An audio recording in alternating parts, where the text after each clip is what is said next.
Hi, I'm David, and this is the Biology Classroom. This is a paper discussion video, so get ready with this paper and let's go through the questions and answers together. 1A wants you to label a few structures of the nephron. Only in the collecting duct is there urine. The fluid is considered urine only in that part because this is where the final concentration and volume adjustment of the filtrate occur before it leaves the nephron and enters the renal pelvis. Podocytes are cells in Bowman's capsule that wrap around capillaries of the glomerulus. They make up the epithelial lining of Bowman's capsule. The renal medulla is the inner part of the kidney, located beneath the renal cortex. The lobe of Henle and the lower part of collecting duct are located in this area. The afferent arteriole is the blood vessel that delivers blood to the glomerulus for ultrafiltration to occur. B. Describe and explain how the cells of the proximal convoluted tubule are adapted to carry out selective reabsorption. The command words here indicate that each feature and its explanation are considered as only one mark. Therefore, you need to have at least 4 different features, each with an explanation. The cells have many microvilli. Microvilli are microscopic cellular membrane protrusions that increase the surface area for reabsorption. There are many co-transporter proteins on the cell surface membrane. Co-transporters are proteins that transport 2 or more different molecules or ions across a cell membrane at the same time. They are required for the movement of glucose and amino acids in conjunction with sodium ions. It has tight junctions, a specialized connection between the membranes of 2 adjacent animal cells, such that the space usually lying between them is absent. It prevents substances from passing between cells, forcing them to pass through the cell surface membrane. There are many mitochondria. They are the site for aerobic respiration. This provides ATP for active transport, such as the pumping of sodium ions. Lastly, PCT cells have a folded basal membrane. Many sodium-potassium pumps can be embedded in the membrane for a higher rate of reabsorption. Question 2 talks about Mendel's experiment on the pea plant. A shows the LE gene that controls the stem length trait in pea plants. You are asked to describe a cross that could be carried out and how the results of the cross could be analyzed to determine the genotype of a pea plant with a tall stem. A test cross can be used. It is a breeding experiment used to determine the genotype of an individual exhibiting a dominant phenotype. It involves crossing the individual with a homozygous recessive individual. In this case, we will cross the tall pea plant with a dwarf plant. The dwarf plant must be homozygous recessive, as any other genotype would lead to tall stems. If all offspring are tall, then the parent plant is homozygous dominant. If the offspring show a 1-to-1 ratio between the 2 phenotypes, then the parent plant is heterozygous. There is a mark for AVP. Any detail of the breeding experiment, cross-pollination, seed harvesting, and seed germination can give you this mark.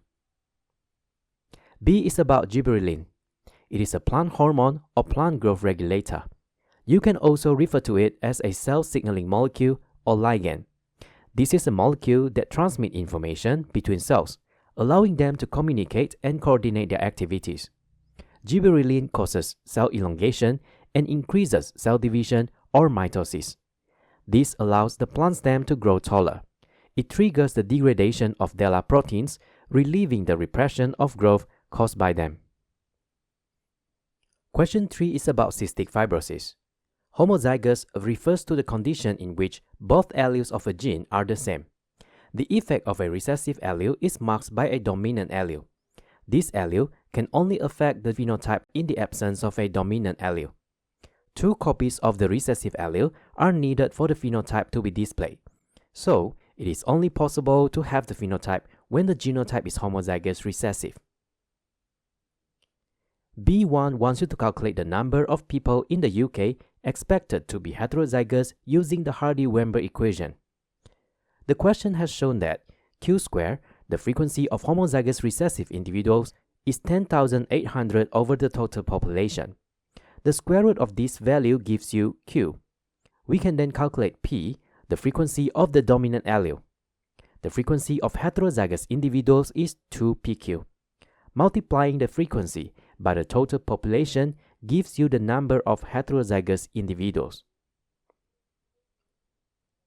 2 wants you to explain why the estimated number of heterozygous individual is lower than the actual number. Note that you have to use the information here. So, not all Hardy-Weinberg equilibrium assumptions can be used as an answer here. From the information, we know that cystic fibrosis shortens a person's lifespan. There is a selection against individuals with the condition. They do not survive as long as other phenotypes. This causes an artificial reduction in the value of Q.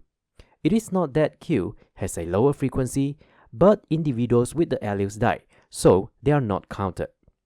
When we calculate the frequency of heterozygous individuals, a false and lower Q value also causes a lower 2pq, leading to an underestimation.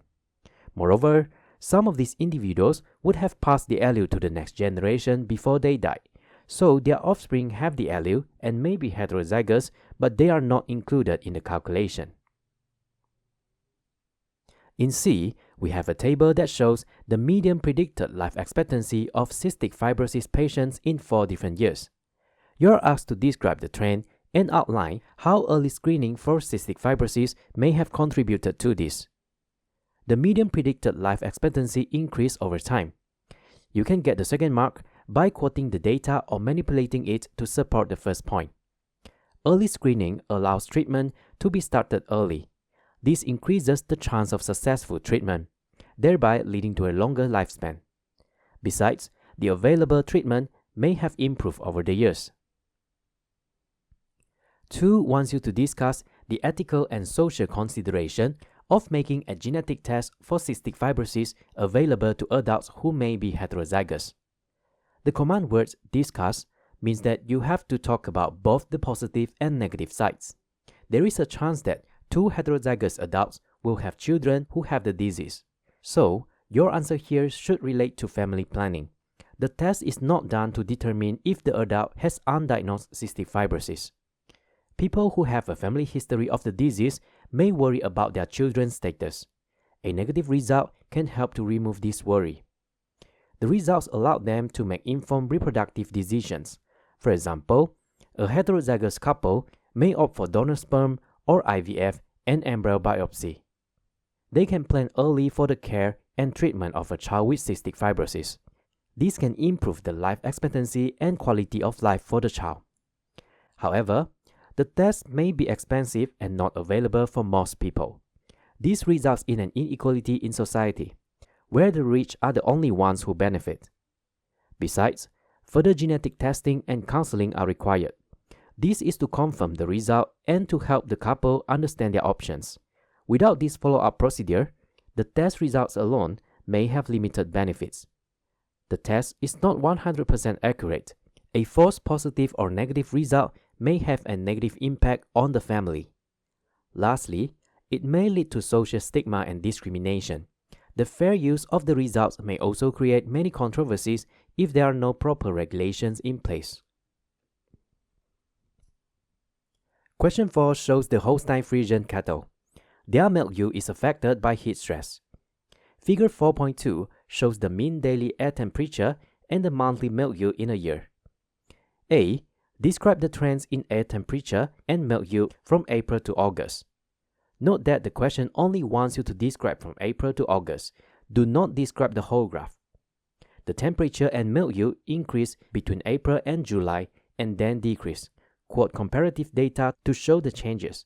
For example, you can quote the data for the start and the end of the period. In B, we have information about heat-tolerant cattle and their genetic differences from Holstein Friesian cattle. The first question here is to state the type of phenotypic variation. It is a continuous variation. Continuous variation refers to the gradual, often measurable, phenotypic differences within a population. There are many intermediate forms between the extremes. The milk yield of cattle does not fall into distinct classes. It shows a range where any kind of intermediates is possible. There are no distinct categories. You are also asked to identify the factors that cause the phenotypic variation. Continuous variation often shows a significant environmental effect. In this case, the environmental factor that affects milk yield is the air temperature. It is evident in the graph. Continuous variation is usually polygenic. Polygenic refers to a trait or characteristic that is influenced by 2 or more genes rather than a single gene. The question mentioned that 20 genes affect milk yield. The fact that heat-tolerant cattle have lower milk yield than Holstein Friesian cattle also shows that the genetic difference between them may have played a part. C shows the milk yield of cattle with and without the slick allele. You are asked to describe the effect of the slick allele on milk yield in cattle. The slick allele increases milk yield in both months. However, the difference is greater in September. When you compare the cattle with the slick allele in both months, you can see that they maintain milk yield at both temperatures. A comparative data quote to support any of the points is credited too. D wants you to compare gene editing and selective breeding. In both cases, the offspring have the slick allele. One of them inherits the allele and the other one is modified. Both can have negative or unknown effects. Gene editing may lead to unintended genetic mutations, while selective breeding may cause inbreeding depression. The presence of the slick allele in offspring can be confirmed by genetic testing. We can also do that by phenotypic observation, as the allele will be expressed. Both are done by humans. In other words, they are artificial methods.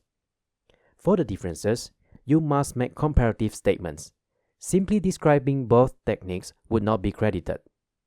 Gene editing is precise. Only the targeted gene is affected due to the specific gRNA. Selective breeding affects many genes, as the offspring inherits all genes from the parents. All offspring have the slick allele following gene editing, as all of them undergo the procedure. Selective breeding involves random fertilization. This means not all offspring may inherit the slick allele. Gene editing shows an immediate effect. In contrast, selective breeding must be repeated for many generations before a pure breed is created. Gene editing is performed on the embryos or zygotes. The individual that originates from this modified zygote will contain the allele. Selective breeding involves natural mating or artificial insemination. We do not modify the DNA directly.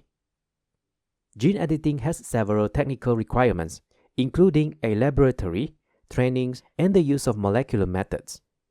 Selective breeding involves mating, which can be performed on the farm.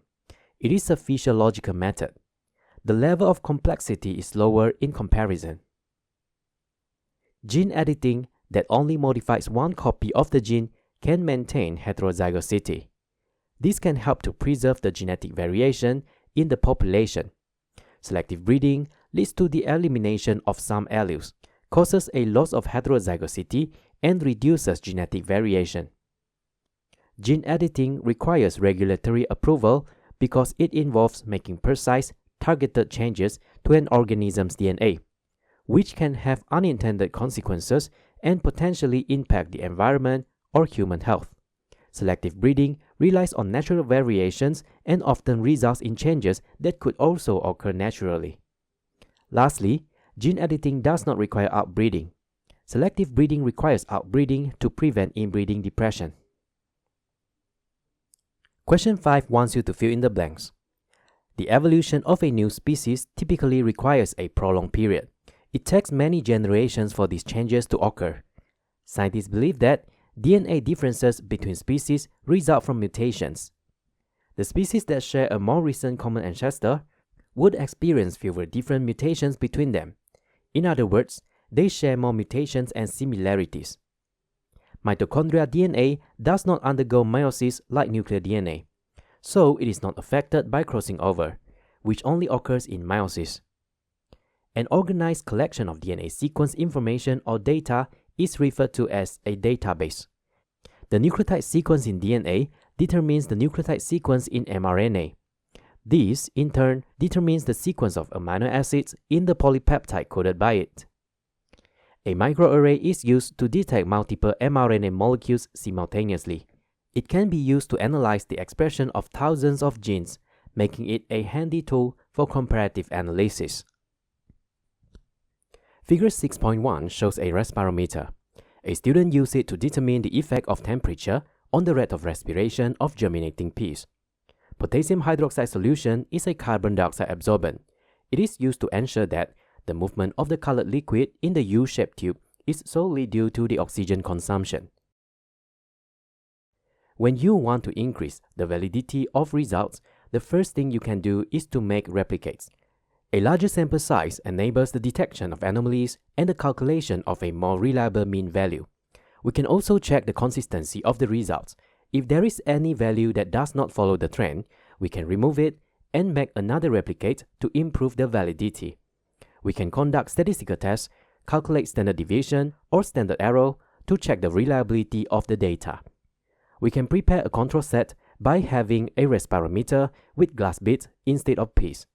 This demonstrates that the presence of a living organism causes the movement of liquid. There should not be any changes when an inert substance is used. Lastly, we can check if other variables are effectively controlled. For example, the volume of germinating peas and the concentration of potassium hydroxide. We allowed the same time before taking the reading as a method for acclimatization or equilibration. It refers to an organism's physiological or behavioral adjustments to a new or altered environment, leading to more reliable and reproducible results. D wants you to plot a graph using the results provided. A curved line of best fit should be drawn. Firstly, make sure the points are plotted accurately. Then, observe the overall trend of the data points and draw a smooth curve that either passes through all the points or has minimal distance between the curve and the points. Extrapolation is not allowed. E. Explain the effect of temperature on the rate of respiration. Respiration is a process that is controlled by numerous enzymes. Therefore, you can apply your knowledge of temperature and enzymatic reactions to answer this question. As temperature increases, kinetic energy increases. This leads to a faster movement of the enzyme and substrate molecules. The rates will then increase due to a higher frequency of effective collisions, leading to a quicker formation of the ES complexes. An effective collision occurs when the enzyme's active site and substrate molecules collide with sufficient energy and proper orientation so that a reaction occurs. The rate decreases after 30 degrees Celsius due to the denaturation of enzymes. You can get a mark by providing further details. For example, you can discuss how the shape of the active site changes when the temperature continues to increase beyond the optimum temperature. 7a shows the results of an investigation involving the determination of the rate of photosynthesis using DCPIP. The higher the rate, the faster DCPIP changes from blue to colorless, leading to a lower absorbance reading. The chloroplast suspension were kept in the dark until required so that the light-dependent reaction would not start before the experiment. We do not want the decoloration to take place until we are ready to time it. 2. Describe the results shown in figure 7.1. The first thing you must do is to state a general statement. For all wavelengths, the absorbance decreases over time. The straight lines indicate they decrease at a constant rate. Then, make some comparative statements. Green has the highest absorbance throughout. Its absorbance shows the smallest decrease. We can determine this by examining the gradients of the lines. This means the rate of decrease is the smallest in green. Since this is a descriptive question, there is a mark for data quoting. You can compare the decrease in the three tests. 3. Explain the differences between the results for red and green light. The most abundant photosynthetic pigment in the chloroplast is chlorophyll.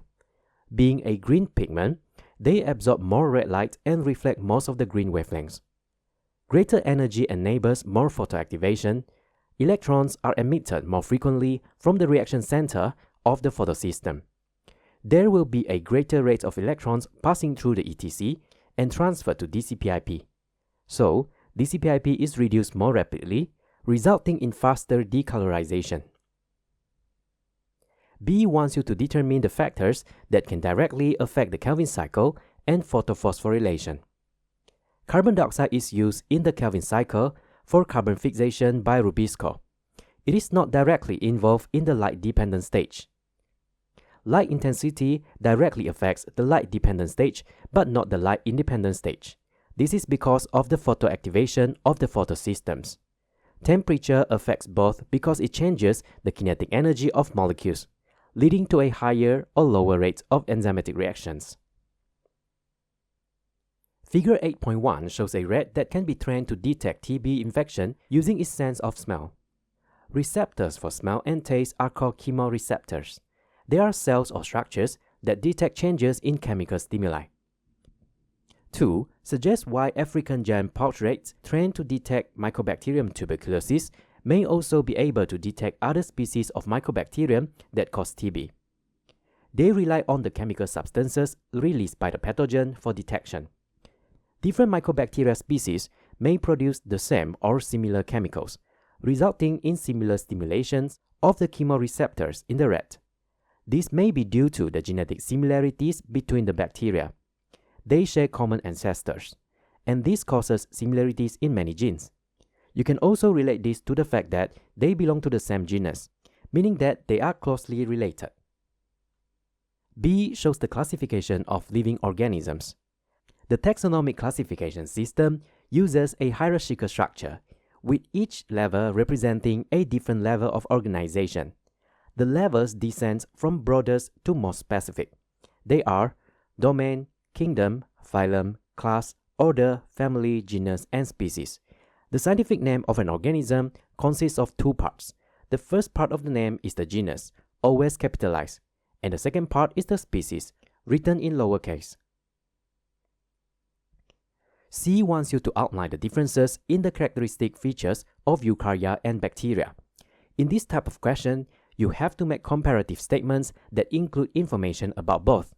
Do not make statements related to one side only. They have different forms of DNA, linear and circular. Bacteria have naked DNA. It refers to DNA that is not associated with proteins called histones. All bacteria have a cell wall. For eukarya, only some organisms have it, such as plant, fungi, and some protozoa. The cell wall material is different. The cell walls of eukarya contain either cellulose or chitin. Bacteria always have a peptidoglycan cell wall. Without a nucleus, bacteria divide through binary fission, not mitosis. In eukarya, many organisms show sexual reproduction. Bacteria have asexual reproduction in general.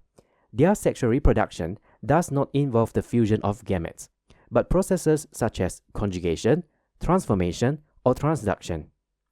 Next, you can compare the ribosomes they contain. Lastly, you can state the size differences if you have the values in mind. D. How viruses are classified. Viruses may contain DNA or RNA, but not both at the same time. Their nucleic acid can be either double-stranded or single-stranded. Unlike us, they do not always have double-stranded DNA and single-stranded RNA. There is a mark for AVP. You can discuss the additional structures that may not be present in all viruses, such as the phospholipid envelope and the tail sheath. They can be classified using their host and the disease they cause, but these are not the primary classification methods. Question 9 is about an investigation to determine how light intensities affect the percentage of germination and abscisic acid concentration. You are asked to describe the effect and suggest an explanation for this. Table 9.1 shows that an increase in light intensity decreases germination. A descriptive statement and supporting data will earn you 2 additional marks. Table 9.2 shows that blue light increases the concentration of abscisic acid. This is because ABA inhibits the synthesis or activity of gibberellins. They are considered to have an antagonistic relationship. You can get a mark by providing further details. ABA inhibits the degradation of DELA proteins. This means that when ABA levels increase, DELA proteins, which generally get broken down by the proteasome, become stabilized, leading to a reduction in growth. B. Describe and explain the role of auxin in cell elongation. Auxin is a plant hormone or plant growth regulator. It binds to the receptor on the cell surface membrane of the targeted cells. This stimulates proton pumps to start the active transport of the ions. Protons are being pumped from the cytoplasm to the cell wall. You can also use the term apoplast. The increased proton concentration causes the pH of the cell wall to decrease. Enzymes found in the cell wall called expansins are activated. This loosens the linkage between cellulose microfibrils by breaking the hydrogen bonds holding them together. Then, potassium ion channels open. It is an ion channel that allows the movement of potassium ions. Potassium ions diffuse into the cytoplasm down their concentration gradient. They are solutes, so the water potential of the cell decreases. Water will then enter by osmosis down the water potential gradient. This leads to an increase in turgor pressure. The volume of the cell increases, resulting in the cell's expansion or elongation. 10a wants you to outline the roles of 4 structural proteins in the contraction of a sarcomere. Troponin, tropomyosin, and actin form the thin filament, while the thick filament comprises myosin. During muscle contraction, calcium ions are released from the sarcoplasmic reticulum. Troponin binds the ion and changes the shape. This in turn causes a conformational change in tropomyosin. Tropomyosin then moves away from the binding sites on actin. Once the binding sites are exposed, myosin heads bind to them, forming cross bridges with actin. When ATP is released, myosin performs the power stroke to shorten the sarcomere, causing Z lines to move closer together towards the M lines. On the myosin head, there is an enzyme called ATPase. It binds to ATP to allow detachment. It also catalyzes the hydrolysis of ATP, releasing energy and leading to the recovery stroke. B suggests how succinylcholine can prevent muscles from contracting. Since it has a similar shape to acetylcholine, it can act as a competitive inhibitor. It binds to the acetylcholine receptors, preventing acetylcholine from binding. Without the binding of acetylcholine to the receptor, sodium ion channels do not open. Sodium ions do not enter the muscle cell or sarcoplasm. The sarcolemma is not depolarized as the process relies on the entry of sodium ions to make the inside of the membrane more positive. C suggests and explains why boys are more likely to have DMD than girls. When one of the genders has a higher chance of getting a genetic disease, it is usually a sex-linked condition. Males get the X-linked condition more easily. This is because the sex chromosomes in males are X and Y. Males only have one copy of each X-linked gene. It means that whichever allele the individual has, it will be expressed in the phenotype. The disease-causing allele is recessive. Heterozygous females would not express the allele as the normal and dominant allele mask it. For females, only homozygous recessive individuals are affected. That's all for today. If you think my videos are useful, don't forget to like, comment and subscribe. Thank you for watching and see you again soon.